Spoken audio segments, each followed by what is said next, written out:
ভাইয়া আমি এখন পর্যন্ত ওইভাবে কোনো টাকা পয়সা পে করি নাই। আমি রাশিয়াতে যাওয়ার পরে সবকিছু তো পে করবো আচ্ছা, আর কি। রাশিয়াতে বাট যে রাশিয়ান এম্বাসিটা আছে, তো হুম এখানে হুম, আমি ওনাদের কাছে কল দিলাম আর কি। তো আচ্ছা কল দেওয়ার পরে ওনারা বললো যে হ্যাঁ, এখানে এম্বাসি ফেস করা যাবে, সমস্যা নাই, আপনার ডকুমেন্ট গুলো আমাদের হচ্ছে এম্বাসি মেইলে সাবমিট করে দেন, আমরা একটা অ্যাপয়েন্টমেন্ট। তারপর ওনারা আমার খালি একটা প্রশ্ন জিজ্ঞেস করছে যে কেন আমি মালয়েশিয়া থেকে রাশিয়াতে যাইতেছি। তো তখন আমি বললাম যে আমি মালয়েশিয়াতে বর্তমানে যে সাবজেক্টে পড়াশোনা করতেছি। মালয়েশিয়া থেকে রাশিয়াতে স্টুডেন্ট ভিসায় আপনারা কিভাবে আসবেন?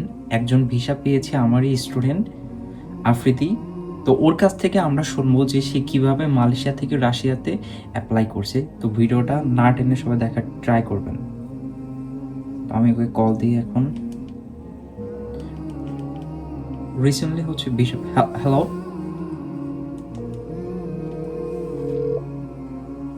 আসসালামু আলাইকুম ভাইয়া।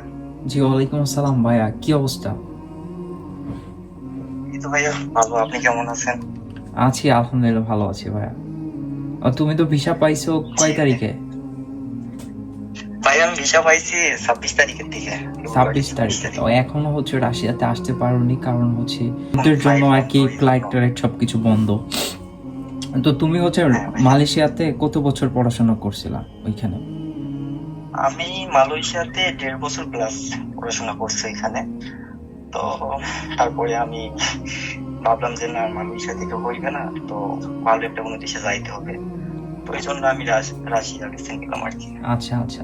পরে ইউটিউবে হচ্ছে যে অনেক ভিডিও দেখলাম, দেখার পরে আপনার ভিডিও হঠাৎ করে সামনে আসলো। হুম হুম। তো আসার পরে আর কি আপনার কাছে হোয়াটসঅ্যাপে এসএমএস দিলাম। তো দেওয়ার পরে আপনি বিস্তারিত সবকিছু বললেন, তো আপনার ট্রাস্টেড মনে হইলো, তো এই জন্য অ্যাপ্লাই করলাম, আপনার কাছে সবকিছু ফাইল জমা দিলাম। তারপর 45 দিন পরে মনে হয় আর ইনভাইটেশন পাইলাম। ইউনিভার্সিটি থেকে 45 দিনও লাগতে পারে বা তার বেশিও লাগতে পারে ইনভাইটেশন আসতে। এটা ইউনিভার্সিটির উপরে ডিপেন্ড করে। এখন আপনি তো ফেব্রুয়ারি ইনটেকে আসতেছেন তাই তো? জি ভাইয়া, ফেব্রুয়ারি ইনটেক। আচ্ছা, ফেব্রুয়ারি ইনটেকে আসতেছেন। আপনার কোর্স তো থাকবে হচ্ছে 1.5 ইয়ারের। হ্যাঁ, 1.5 ওয়ান ইয়ার্স। পয়েন্ট ফাইভ ইয়ারের। আচ্ছা, আপনি কি মানে অনেকে বলেন যে আপনি কি ইউনিভার্সিটিতে অ্যাডভান্স টিউশন ফি পে করছিলেন, নাকি অ্যাডভান্স টিউশন ফি বাদে রাশিয়াতে হচ্ছে আপনি আসছেন এইখানে এসে সম্পূর্ণ টাকা দিবেন? না ভাইয়া, আমি এখন পর্যন্ত ওইভাবে কোনো টাকা পয়সা পে করি নাই। আমি রাশিয়াতে যাওয়ার পরে সবকিছু তো পে করবো আচ্ছা, আর কি। বাট যখন অ্যাপ্লাই করছিলেন তখন হচ্ছে আমাকে 20,000 টাকা দিয়েছিলেন। হ্যাঁ হ্যাঁ 20,000 হ্যাঁ, টাকা। ওটা অ্যাপ্লিকেশন ফিস আর কি। আচ্ছা, অ্যাপ্লিকেশন ফি আমি আপনাকে কিন্তু ইউনিভার্সিটি থেকে ব্যাংক স্লিপ দিয়েছিলাম যে আপনার টাকাটা হ্যাঁ ইউনিভার্সিটিতে হ্যাঁ হ্যাঁ, পেমেন্ট জি করেছি ভাইয়া আমি। সবকিছু দিয়েছিলেন। আচ্ছা, জি এখন জি। এখন হচ্ছে আপনি রাশি মানে তখন তো মালয়েশিয়াতে থাকতেন যখন আপনি অ্যাপ্লাই করছিলেন। হ্যাঁ, আচ্ছা, মালয়েশিয়াতে। মালয়েশিয়াতে থাকতাম। তো আপনার যখন ইনভাইটেশন আসে তখন আপনি পরবর্তীতে কিভাবে কি করলেন একটু যদি বলতেন। আচ্ছা ভাইয়া, যখন আমার ইনভাইটেশন আসলো তখন আমি মালয়েশিয়াতে যে রাশিয়ান এম্বাসিটা আছে, তো এখানে আমি ওনাদের কাছে কল দিলাম আর কি। তো আচ্ছা কল দেওয়ার পরে ওনারা বললো যে হ্যাঁ, এখানে এম্বাসি ফেস করা যাবে, সমস্যা নাই, আপনার ডকুমেন্ট গুলো আমাদের হচ্ছে এম্বাসি মেইলে সাবমিট করে দেন, আমরা একটা অ্যাপয়েন্টমেন্ট ডেট দেবো। তো আমি ওইটা সাবমিট করলাম। তো সাবমিট করার কিছুদিন পর আবার আমি কল দিলাম, কোনো মেইল আসেনি, আমি কল দিলাম আবার। তো কল দেওয়ার পরে ওনারা বলে কি আমার যে না, এখানে আপনার এম্বাসি ফেস করা যাবে না, আপনি বাংলাদেশে গিয়ে এম্বাসি ফেস করেন। তো আমি তারপরে তো বাংলাদেশে 18 ফেব্রুয়ারি বাংলাদেশে আসলাম। এসে 24 তারিখে অ্যাপয়েন্টমেন্ট ডেট পাইলাম বাংলাদেশে। তারপরে আমি 24 তারিখে হচ্ছে বাংলাদেশ এম্বাসি ফেস করছি। 24 তারিখে হচ্ছে আপনি অ্যাপার্টমেন্ট পাইছেন, মানে ইন্টারভিউ দেওয়ার জন্য অ্যাপার্টমেন্ট হ্যাঁ নিয়েছিলেন। আর হচ্ছে আপনার ডেলিভারি ছিল হচ্ছে 26 তারিখ, তার মানে হচ্ছে আপনি এক্সপ্রেস ডেলিভারি নিয়েছিলেন। হ্যাঁ হ্যাঁ, এক্সপ্রেস। তো এই জন্য আর কি আমি এক্সপ্রেস এটা নিয়েছিলাম। আচ্ছা আচ্ছা। অ্যাম্বাসিডার আপনাকে কি কি জিজ্ঞেস করছিল? আপনি যেহেতু মালয়েশিয়াতে পড়াশোনা করেন সেক্ষেত্রে আপনার কোনো কি কোশ্চেন জিজ্ঞেস করছিল তারা? হ্যাঁ, আমি ফার্স্ট এম্বাসিতে যখন গেলাম, তারপরে ওনারা আমার বসতে বললো। তো বসার পরে আমার সবগুলো ডকুমেন্টস ওনারা সাবমিট করতে বললো, তো আমি সাবমিট করলাম এখানে। করার পরে আমার জিজ্ঞেস করছে ফার্স্টে যে আমার নাম কি। তো আমার নামটা আমি বললাম।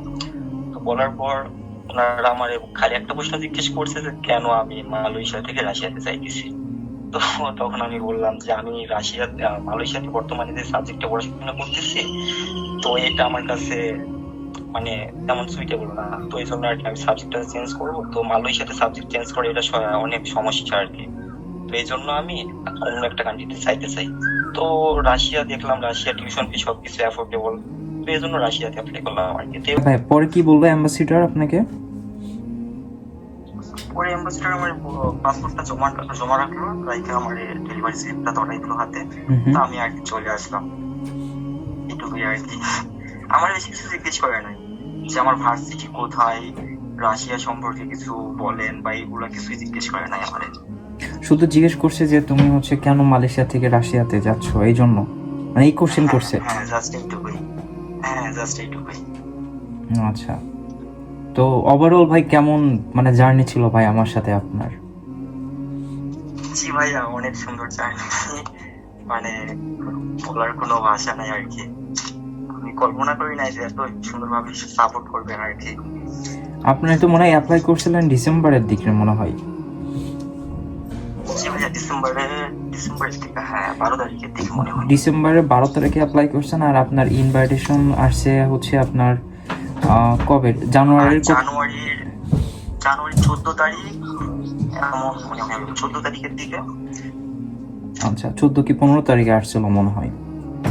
হ্যাঁ হ্যাঁ এমনই হইব। আচ্ছা, তো অবশ্যই ভাই আপনার জন্য দোয়া রইলো, আসেন, দেখা হবে ইনশাল্লাহ ভাইয়া। জি ভাই, ইনশাআল্লাহ ইনশাল্লাহ ইনশাল্লাহ। ঠিক আছে ভাইয়া, তাহলে ভালো থাকেন। আচ্ছা ভাই, আসসালামু আলাইকুম। ওয়ালাইকুম আসসালাম। ও হচ্ছে রিসেন্টলি ভিসা পাইছে, তো ও হচ্ছে মালয়েশিয়া থেকে রাশিয়াতে অ্যাপ্লাই করছে। তো ওর কাছ থেকে শুনলেন আপনারা যে কিভাবে সে অ্যাপ্লাই করছে আমার কাছে। তো যারা অ্যাপ্লাই করতে চান সেপ্টেম্বরে অবশ্যই যোগাযোগ করবেন। অলরেডি হচ্ছে অনেক ইউনিভার্সিটির সাথে কানেক্টেড আছি, অনেক ইউনিভার্সিটিতে ফাইল সাবমিট করছি। তো যারা করতে চান অবশ্যই যোগাযোগ করবেন, এখানে আমার হোয়াটসঅ্যাপ নাম্বার আছে। সবাই ভালো থাকবেন, সুস্থ থাকবেন, আল্লাহ হাফেজ।